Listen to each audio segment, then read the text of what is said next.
Japan ने भारत से bullet train की ज्यादा कीमत मांगकर कितनी बड़ी गलती कर दी, शायद इसका अंदाजा अब जापान को पता चल रहा है, क्योंकि साल 2017 में भारत ने मुंबई और अहमदाबाद के बीच 250 किलोमीटर प्रति घंटे की रफ्तार वाली बुलेट ट्रेन को दौड़ाने का डिसीजन लिया था, जिसे साल 2026 तक पूरी तरह से सेटअप कर दिया जाना था। लेकिन शायद जापान की वजह से यह बुलेट ट्रेन साल 2026 तक भी भारत में नहीं दौड़ पाएगी, क्योंकि जापान की बुलेट ट्रेन बनाने वाली कंपनी हिताची और कावासाकी की तरफ से इंडियन रेलवे से ज्यादा कीमत वसूलने की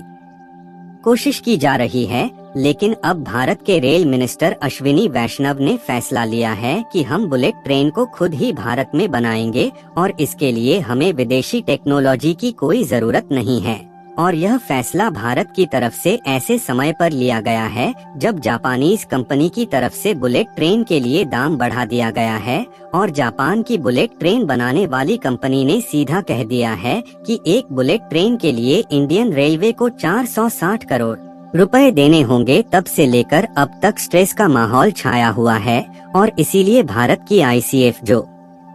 कि भारत की इंडिपेंडेंस रेलवे प्रोडक्शन कंपनी है, यह इंजीनियर्स भी बुलेट ट्रेन को बनाकर दौड़ाने के लिए भरपूर प्रयास में जुट चुकी है। और जापान को शायद अब यह समझ में आ रहा है कि उन्होंने बुलेट ट्रेन के दाम को बढ़ाकर कितनी बड़ी गलती कर दी है। दरअसल भारत जल्द ही बुलेट ट्रेन दौड़ाने की राह पर आगे बढ़ रहा है, जो कि भारत का एक हाई स्पीड रेल प्रोजेक्ट है, क्योंकि इसके लिए भारत में मुंबई और अहमदाबाद के बीच ट्रैक बिछाया जा रहा है,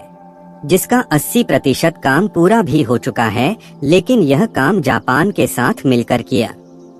जा रहा है, इसलिए इसमें कुछ चुनौतियों का भी सामना करना पड़ रहा है। आपको बता दें कि यह भारत के इंफ्रास्ट्रक्चर डेवलपमेंट में एक महत्वपूर्ण बदलाव लाएगा और देश को दुनिया के लीडिंग रेलवे देशों में शामिल होने में मदद करेगा। और यह एक हाई स्पीड रेल प्रोजेक्ट है, तो इससे जो यात्रा का समय है वह पहले से लगभग आधा हो जाएगा, क्योंकि मुंबई और अहमदाबाद के बीच बुलेट ट्रेन को चलाने के लिए जो ट्रैक तैयार किया जा रहा है उस पर बुलेट ट्रेन की स्पीड 250 से 340 किलोमीटर प्रति घंटे की होने वाली है। हालांकि इसमें दिक्कत वाली बात यह है कि भारत में जो बुलेट ट्रेन का ट्रैक तैयार किया जा रहा है, इसमें इन्वेस्टमेंट तो भारत के द्वारा किया जा रहा है, लेकिन इसमें जो टेक्नोलॉजी इस्तेमाल हो रही है वह पूरी तरीके से जापान की है। क्योंकि देखा जाए तो जापान पिछले कई सालों से बुलेट ट्रेन के मामले में सबसे आगे रहा है और हमारे पास हाई स्पीड बुलेट ट्रेन को बनाकर खुद के बलबूते दौड़ाने की टेक्नोलॉजी मौजूद नहीं है। और इसलिए जापान अब बुलेट ट्रेन की कीमत को भारत के लिए बढ़ा चुका है और बुलेट ट्रेन बनाने वाली जापान की कंपनी हिताची और कवासाकी,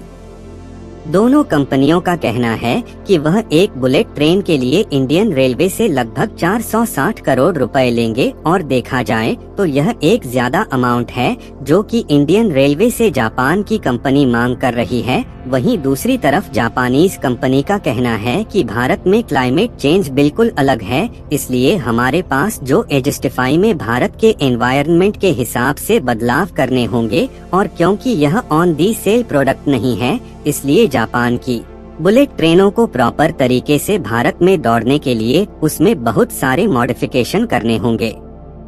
जैसे कि एयर कंडीशनिंग और फिर धूल को कंट्रोल करने के लिए क्या क्या किया जाना है। इन सभी को फिगर आउट करके भारत की वेदर कंडीशन के हिसाब से मॉडिफिकेशन किया जाएगा। इसलिए जापान से इंडियन रेलवे के लिए बुलेट ट्रेन लेना थोड़ा महंगा पड़ रहा है। वैसे जापान को जब इसकी कीमत बढ़ाना ही था तो जापान की बुलेट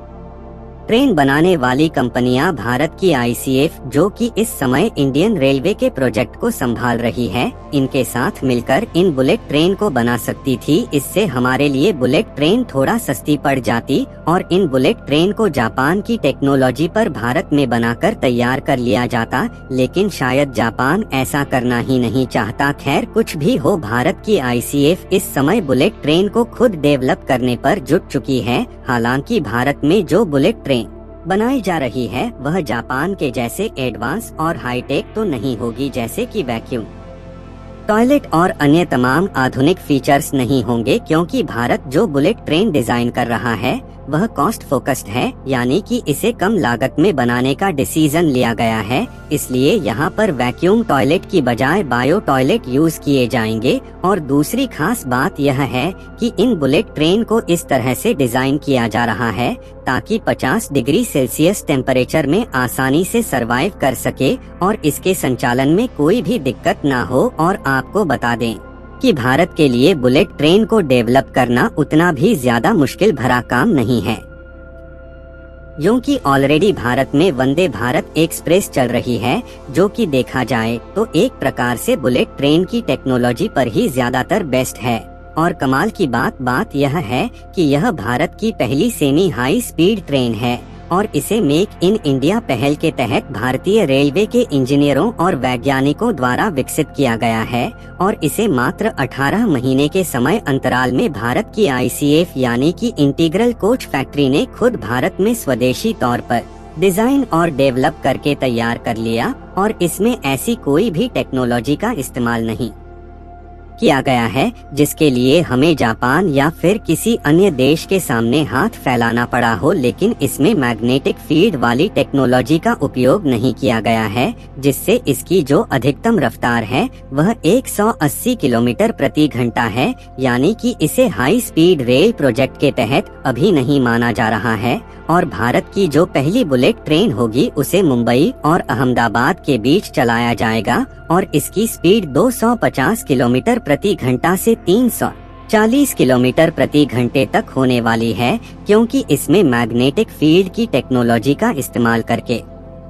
बनाया जाना है, जिससे पूरे तरीके से कंप्लीट होने में 1-2 सालों का और समय लग सकता है। और भारत इतने तक ही सीमित नहीं रहने वाला, बल्कि जल्द ही अंडर सी यानी कि समुद्र के अंदर से बुलेट ट्रेन को चलाने के लिए टनल के निर्माण का काम भी शुरू होने जा रहा है। और इस तरीके के अंडर वाटर टनल का निर्माण लगभग 10 मंजिलें की गहराई में किया जाएगा, जिसमें कोशिश यह रहेगी कि भारत और UAE के बीच एक ऐसा अंडर वाटर टनल तैयार किया जाए जिसमें बुलेट ट्रेन सीधे रास्ते के साथ ट्रैवल कर सके। हालांकि यह इतना भी आसान नहीं है, इसलिए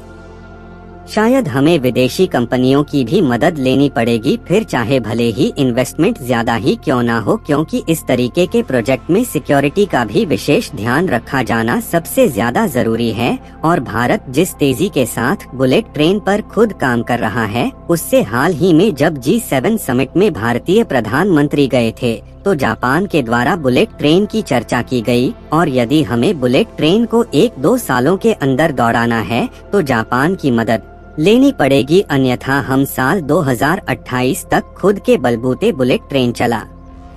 सकेंगे। बाकी आपको क्या लगता है कि हमें जापान से बुलेट ट्रेन खरीदनी चाहिए या फिर खुद बनाने पर फोकस करना चाहिए? अपनी राय कमेंट में जरूर बताएं और इस वीडियो को एक लाइक करके अपने मित्रों तक शेयर जरूर करें ताकि उन्हें भी जानकारी मिल सके। इसी तरह और भी नॉलेजेबल वीडियो देखने के लिए आप हमारे चैनल से जुड़े रहें।